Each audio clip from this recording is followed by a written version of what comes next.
Dernier grand samouraï du Japon, il va moderniser l'armée pour en faire une véritable puissance militaire.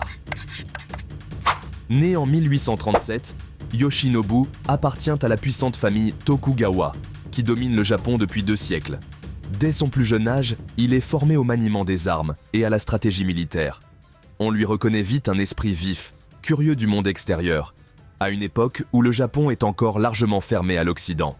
En 1866, il devient le 15e shogun du Japon, c'est-à-dire le chef militaire suprême, faisant de lui l'homme le plus puissant du pays après l'empereur.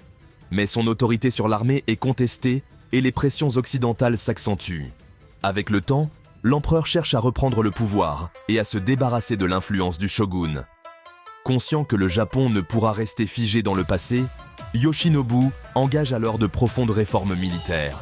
Avec l'aide de conseillers français, comme le capitaine Jules Brunet, il modernise l'armée traditionnelle, avec un entraînement occidental, artillerie moderne, des uniformes européens et une nouvelle discipline.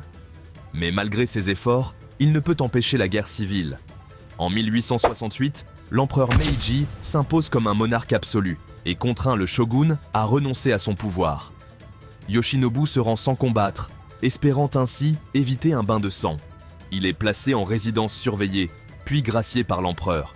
Il passe le reste de sa vie à Kyoto, devenu un simple citoyen. Il s'éteint en 1913, à l'âge de 76 ans, dans un Japon totalement transformé. Ses grands travaux de modernisation ont permis au Japon de se doter d'une grande armée qui lui permettra d'assouvir ses désirs de conquête.